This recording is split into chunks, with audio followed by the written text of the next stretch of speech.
കല്യാണം ഉടനുണ്ടോ? നടന്നു പോകുന്നില്ല. നടക്കത്തില്ലേ? ഈ സിനിമയിലെ കഥാപാത്രത്തിൽ ഒരുപാട് ബന്ധമുണ്ട്. ഈ സിനിമയില്ല അഭിലാഷ് സിനിമയുടെ കഥാപാത്രത്തിൽ ബന്ധമുണ്ട്.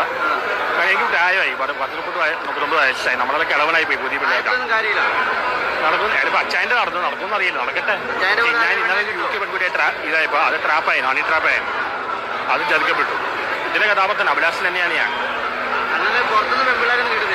ഞാനിപ്പോൾ പ്ലാൻ ചെയ്ത് എൻ്റെ അമ്മയുടെ കാശ് അമ്മയുടെ കാശ് യൂറോപ്പിൽ പോകാൻ പ്ലാൻ ഉണ്ട്. ഒരു മദാമയെ കെട്ടാൻ പ്ലാൻ ചെയ്ത്. ഇവിടുത്തെ മലയാളി പെണ്ണുങ്ങളെ വിശ്വസിക്കാൻ പറ്റില്ല. എപ്പോഴാ വെളുത്തും കാര്യം തേപ്പ് ഭയങ്കരമാണ്. അപ്പൊ ഇന്നാൾ തന്നെ ഞാൻ ഒരാഴ്ചയോളം സംസാരിച്ചാണ് ആ പെണ്ണായിട്ട്. എന്നോട് എന്താ പറഞ്ഞറിയാം, ഫുൾ ന്യൂഡായിട്ട് ക്യാമറയില്ല. അപ്പോഴേക്കും മനസ്സിലായത് ട്രാപ്പാണ്. ഹണി ട്രാപ്പ് ചെയ്യാൻ നോക്കിയതാണ്. ഇവിടുത്തെ പെണ്ണുങ്ങളെ വിശ്വസിക്കാനേ പറ്റില്ല. ഞാൻ വല്ല ഫോറിൻ കൺട്രി പോയിട്ട് മദാമിനെ കിട്ടും. ഇവിടുത്തെ പെണ്ണുങ്ങളെ വിശ്വസിക്കാൻ പറ്റില്ല. ഫോറിൻ കൺട്രിയിലെ പിള്ളേരാണോ ഇഷ്ടം? ഇല്ല, അതേ നടക്കുള്ളൂ. അവരെ കുറച്ച് ഇവിടെയുള്ള പെണ്ണുങ്ങളെല്ലാം തേപ്പാണ്. ആഫ്രിക്കൻ വേണ്ട, നമുക്ക് ആഫ്രിക്കൻ പറ്റില്ല. നമുക്ക് കുറച്ചൊരു ഏഷ്യൻ സെക്ഷൻ ഉണ്ട്. ആഫ്രിക്കൻ ആകുമ്പോൾ ബെറ്ററല്ലേ? അങ്ങനെ ഇഷ്ടമില്ല. എനിക്ക് ആഫ്രിക്കൻ താല്പര്യമില്ല. ഒരു മദാമ. മദാമ ഞാൻ ഇത് നടക്കില്ല. ഇവിടുത്തെ പെണ്ണുങ്ങൾ പറ്റില്ല.